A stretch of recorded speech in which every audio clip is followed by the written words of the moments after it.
নমস্কার বন্ধুরা, পলি কিচেনে সবাইকে স্বাগত। আশা করি সবাই ভালো আছেন, আর আমিও আপনাদের আশীর্বাদে মোটামুটি ভালোই আছি। তো আজকের একটা রেসিপি নিয়ে হাজির হয়েছি আপনাদের সামনে। তো আজকের রেসিপিটা হবে পটল চিংড়ির একটা দুর্দান্ত স্বাদের রেসিপি। আর আজকের মশলাটা হবে একটু অন্যরকমভাবে মশলাটা করে নিব। তো আপনারা দেখতে থাকুন আজকের রেসিপিটা। আর রেসিপিটা দেখে যদি কোনো অংশে ভালো লেগে থাকে তাহলে আমার পাশে থেকে যাবেন, আর পাশে থাকা বেল আইকন প্রেস করবেন পরবর্তী নোটিফিকেশন পাওয়ার জন্য।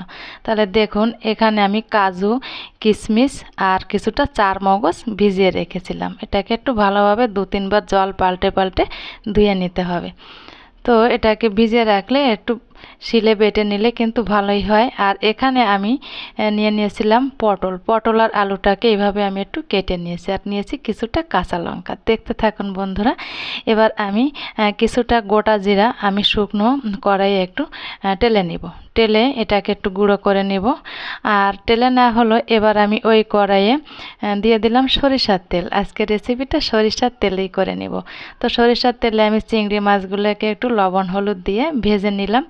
তো লবণ হলুদ দিয়ে চিংড়ি মাছটাকে ভেজে নেওয়ার পর এটাকে আমি একটা পাত্রে নামিয়ে নিলাম। তো এই দেখুন, চিংড়ি মাছগুলো কিন্তু খুব কড়া করে ভাজিনি, এই যে নামিয়ে নিলাম। এবার আমি কেটে রাখা পটল আর আলুগুলোকে দিয়ে দেব ওই চিংড়ি ভাজা তেলে। ওই একই তেলে আমি তেলটা একটু একবার বেশি দিয়েছি, কারণ পরে আর আমি তেল ব্যবহার করব না। এখানে পটল ভাজা হবে, চিংড়ি ভাজা হবে, ওই জন্য তেলটার পরিমাণটা একটু বেশি দিয়েছি। তো কিছুক্ষণ নেড়ে চেড়ে এবার দিয়ে দিলাম আমি লবণ হলুদ দিয়ে পটলটাকে একটু লালচে লালচে করে ভেজে নেব। এভাবে নেড়ে চেড়ে ভেজে নিতে হবে। আর এখানে আমি আঁচটাকে কিন্তু মিডিয়ামে রাখবো, লো ফ্লেমে রাখবো না। মিডিয়ামে রেখে পটল আর আলুটাকেও কিন্তু ভেজে নেওয়া হয়েছে। এবার পটল আলুটাকে আমি একটা পাত্রে নামিয়ে নিব। তো এক এক করে পটল আলুটাকে আমি একটা পাত্রে নামিয়ে নিলাম। এই দেখুন, পটল আলুর কালারটা ঠিক এরকম হবে। আর এখানে চিংড়ি একই পাত্রে আমি নামিয়ে নিলাম। তো ওই তেলে আমি একটু গোটা জিরা দিয়ে দিলাম। আর এখানে আমি যে কাঁচা লঙ্কাটা নিয়েছিলাম, কাঁচা লঙ্কা দিয়ে দিলাম। আজকের রেসিপিটা কাঁচা লঙ্কাই হবে।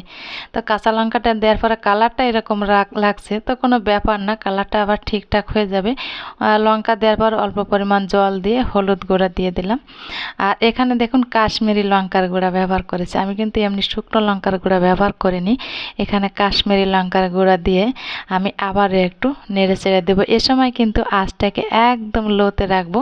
আর এখানে যে কাজু, কিশমিশ আর চার মগজটা নিয়েছিলাম, তো ওটা আমি মিক্সারে একটু পেস্ট করে নিয়েছিলাম। তো এই দেখুন, ওটাকে আমি পেস্ট করে নেওয়ার পরে এখানে দিয়ে দিলাম এই মশলাটা। এই মশলাটা কিন্তু দারুণ লাগে কিন্তু খেতে। এই মশলাটা দিয়ে যদি রান্না করা হয়, তো আপনারা আগে কখনো খেয়েছেন নাকি এই ধরনের রেসিপি, যে এই ধরনের মশলা দিয়ে পটলের রেসিপি?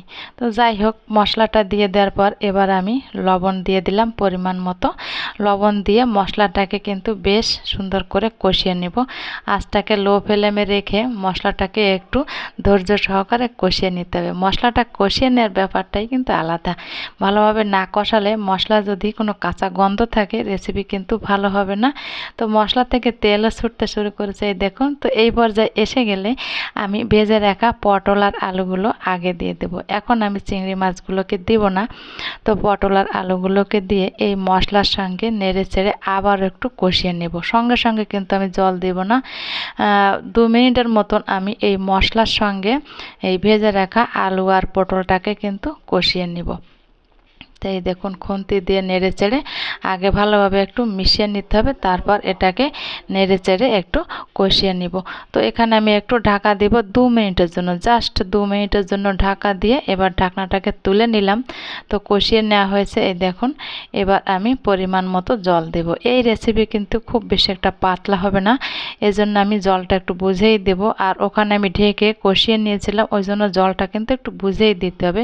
এখানে পটল আলু মোটামুটি হাফ সেদ্ধ হয়েছে।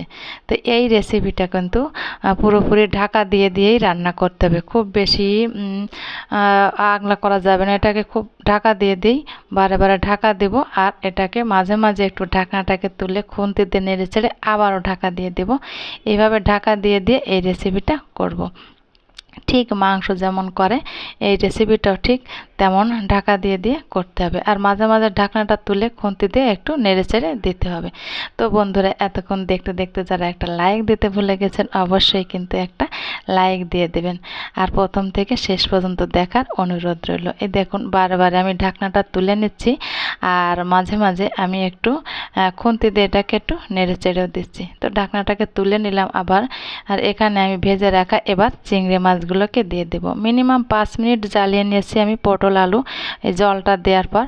তো দেওয়ার পরে জ্বালিয়ে নিয়ে আমি ভেজে রাখা এবার চিংড়ি মাছগুলোকে দিয়ে আবার একটু জ্বালিয়ে নেব। তো আবারও এই দেখুন, বারে বারে কিন্তু এই রেসিপিটা করতে গেলে একটু ঢাকা দিতে হবে। ঢাকা দিয়ে দিয়ে আমি এটাকে মোটামুটি জ্বালিয়ে নিয়েছি। এই দেখুন, চিংড়ি মাছ দেওয়ার পরে আরও 3 থেকে 4 মিনিটের মতন ঢাকা দিয়ে এটাকে জ্বালিয়ে নিয়েছিলাম। ঢাকনাটাকে তুলে নিলাম। এবারে আমি খুন্তি দিয়ে একটু নেড়ে চেড়ে দিব, আর কেমন কি সেদ্ধ হয়েছে তাও একটু খুন্তি দিয়ে চেক করে নেব। তো মোটামুটি সেদ্ধ হয়ে গেছে আমার আলু পটলের রেসিপি, মোটামুটি কমপ্লিট। আরও দুটো মশলা কিন্তু বাকি আছে বন্ধুরা। এই দেখুন, এখানে কিন্তু গোটা গরম মশলা আমি শিলে বেটে নিয়েছিলাম। শিলে গোটা গরম মশলা বেটে আমি এবার দিয়ে দিলাম। তো মশলাটা দিয়ে আবার একটু খুন্তি দিয়ে নেড়ে চেড়ে এটাকে এই পটল আলুর সঙ্গে মিশিয়ে দিয়ে আবার ঢাকা দিয়ে দিলাম। এবার ঢাকনাটা তুলে এবার আমি আর একটা মশলা দেব। তো সেটা হচ্ছে, আমি বাড়িতেই করেছিলাম সে মশলাটা প্রথমেই। এটা আছে জিরার গুঁড়া। তো জিরার গুঁড়াটা সবার শেষে দিয়ে দেব। গরম মশলা দেওয়ার পর জিরার গুঁড়াটা দিয়ে এটাকে কিন্তু আমি নামিয়ে নেব। জিরার গুঁড়াটা দিয়ে খুব বেশি একটা সময় আমি রাখবো না। এই দেখুন, জিরার গুঁড়াটা কালারটাও কিন্তু সেই। এই জিরার গুঁড়াটা শেষের দিকে দেওয়াতে কিন্তু এই রেসিপিটা দারুণ টেস্ট আসে বন্ধুরা। একবার হলেও বাড়িতে এই ধরনের রেসিপি বানিয়ে খাবেন বন্ধুরা। বিশেষ করে পটল আলু আর চিংড়ি মাছ তো দুর্দান্ত লাগে। তো বন্ধুরা, আমার এই রেসিপিটি কোনো অংশ যদি ভালো লেগে থাকে, প্লিজ প্লিজ বন্ধুরা আমার চ্যানেলটি সাবস্ক্রাইব করে পাশে থাকবেন, আর পাশে থাকা বেল আইকন প্রেস করবেন পরবর্তী নোটিফিকেশন পাওয়ার জন্য। তাহলে বন্ধুরা, আপনারা ভালো থাকবেন, সুস্থ থাকবেন। দেখা হবে অন্য কোনো নতুন ভিডিওয়। নমস্কার।